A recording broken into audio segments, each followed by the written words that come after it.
Olá, bom dia. Meu nome é Emerson. Eu irei falar hoje sobre alguns aspectos históricos e sociais dos movimentos nacionalistas populistas. Bom, primeiramente, vamos conceituar nacionalismo. Em suma, digamos que o nacionalismo é uma ideia apolítica e um movimento que defende a resolução de problemas da nação e que deve ser protegida e mantida de acordo com o Estado.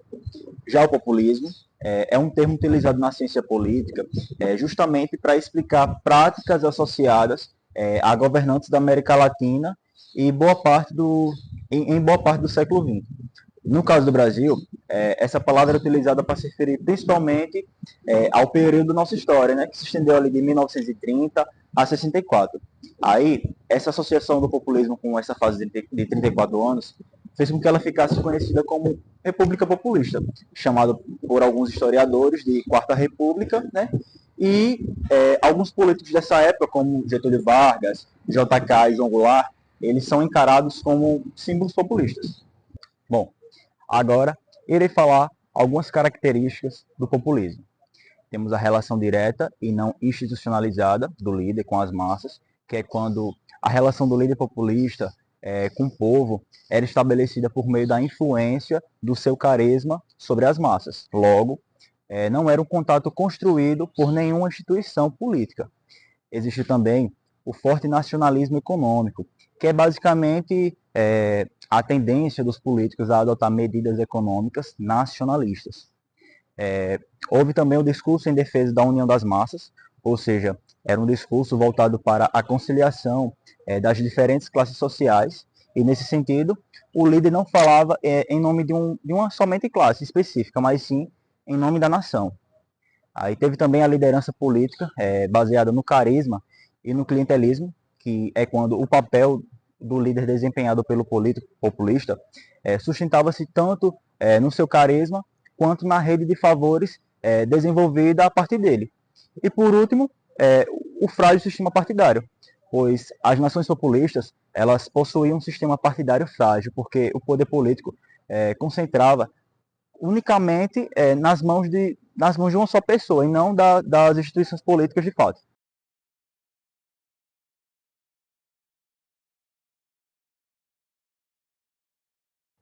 Vou falar sobre a ascensão dos movimentos nacionalistas e populistas na atualidade e como estão relacionadas a uma combinação de fatores sociais, econômicos e políticos. Vou falar algumas dessas causas.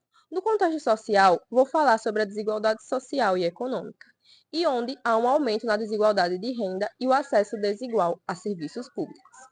Já na migração e diversidade cultural, há o medo do outro e o sentimento de perda de identidade nacional. Já nas crises de confiança nas instituições, há uma descrença na política tradicional e nas elites. E nas mídias social e na polarização, tem uma propagação de informações falsas e extremismos. Com relação aos contextos econômicos, vou falar sobre a globalização e perda de empregos. O medo pela perda de empregos para estrangeiros ou automação. Nas crises financeiras e recessão, há uma instabilidade econômica e a perda de poder aquisitivo. Há também uma concentração de riqueza, onde há um aumento de desigualdade econômica. E também, falando sobre o neoliberalismo e os ajustes estruturais, há uma redução de direitos trabalhistas e serviços públicos. E, por fim, com relação aos contextos políticos, vou falar sobre as crises de representatividade, onde há uma desconexão entre políticos e cidadãos. Com relação à corrupção e escândalos, há uma percepção de impunidade e uma injustiça, onde aqui no Brasil é muito presente. Há também uma polarização política com uma divisão entre esquerda e direita. E também há um fracasso de governos tradicionais, como uma incapacidade de resolver problemas sociais e econômicos.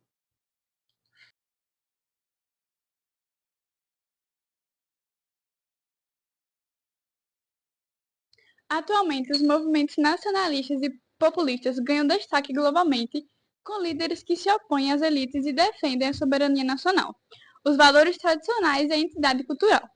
Exemplos incluem Jair Bolsonaro, o ex-presidente do Brasil, que adota um discurso anti-elitista e conservador, Donald Trump, dos Estados Unidos, com um populismo agressivo contra a imigração e a globalização, e Viktor Orbán, da Hungria, defensor do nacionalismo europeu e da preservação da identidade cristã.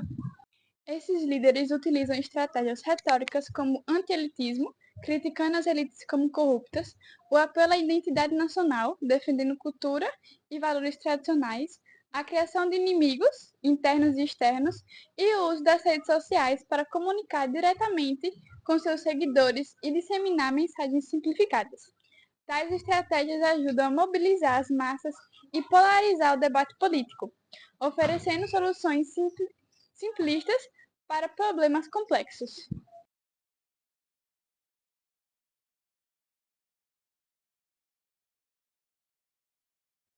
No mundo contemporâneo, os ideais nacionalistas e populistas têm encontrado terreno fértil para crescer. Mas por que isso está acontecendo agora? E como as mídias tradicionais e as redes sociais têm amplificado essa tendência? Vou explicar para vocês como esses meios funcionam e como é o processo de disseminação deles. Agora, eu vou contextualizar as redes sociais perante o tema. A mídia sempre foi uma ferramenta poderosa para mudar as narrativas políticas. No século XX, regimes autoritários usaram jornais e rádios para consolidar o poder. Hoje, as redes sociais desempenham esse papel, mas de uma forma muito mais descentralizada e rápida, onde o populismo, seja de direita ou de esquerda, como acontece no Brasil, depende de uma conexão direta entre o líder e o povo. No passado, isso era feito através de discursos transmitidos na televisão ou discursos até mesmo pessoalmente. Agora, basta um Twitter, uma live, apenas uma postagem para que isso seja realizado. As redes sociais não são apenas ferramentas de comunicação. Elas transformaram a maneira como as pessoas consomem e compartilham as informações. Os algoritmos das redes sociais priorizam o conteúdo que gera mais engajamento. Infelizmente, isso significa que mensagens emocionais e polarizadoras, até mesmo falsas, como as famosas fake news, têm mais chance de viralizar, o que gera uma manipulação instantânea de acordo com o tema abordado. Apesar dos desafios, iniciativas ao redor do mundo buscam soluções para mitigar os efeitos da desinformação e da polarização das redes sociais. A educação midiática é fundamental. As pessoas precisam aprender a identificar fontes confiáveis e questionar o que consomem nas redes sociais. E é por isso que são tão importantes para a resolução desse problema.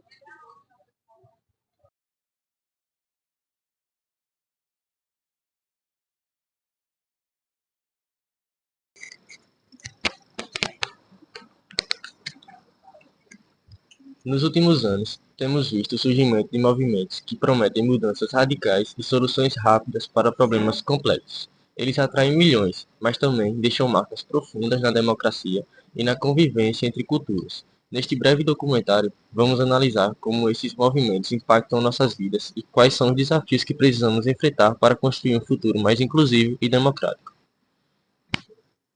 Uma das principais consequências desses movimentos é o enfraquecimento das instituições democráticas. Líderes que chegam ao poder com discursos extremistas frequentemente atacam a imprensa, o judiciário e até mesmo o processo eleitoral. Isso cria uma crise de confiança nas instituições que deveriam proteger os direitos de todos. Na sociedade, vemos um aumento da polarização. As pessoas estão cada vez mais divididas, influenciadas por desinformação e discursos de ódio que circulam nas redes sociais. Esse ambiente reforça a intolerância contra minorias, imigrantes e até contra quem pensa diferente. Mas os impactos não param por aí. No dia a dia, as tensões culturais tornam mais difícil a convivência entre grupos. O medo e o preconceito criam barreiras, enquanto a cooperação e o diálogo, essenciais para o progresso, se tornam mais raros. Diante desses desafios, precisamos agir em várias frentes. A primeira e mais importante é a educação. Só por meio do conhecimento e do pensamento crítico podemos combater a desinformação e promover o respeito às diferenças. Escolas e comunidades têm um papel fundamental nesse processo. Outro ponto essencial é o fortalecimento das instituições democráticas. É necessário garantir que a mídia seja livre, o judiciário seja independente e que o processo eleitoral seja confiável. E não podemos esquecer da inclusão. Políticas públicas que promovem a igualdade de oportunidades e combatem a exclusão social são fundamentais para reduzir as tensões e fortalecer a convivência multicultural. Por fim, precisamos aprender a dialogar novamente. Mesmo com opiniões diferentes, é possível encontrar pontos em comum. O diálogo é a ponte que pode nos levar a um futuro mais unido e democrático.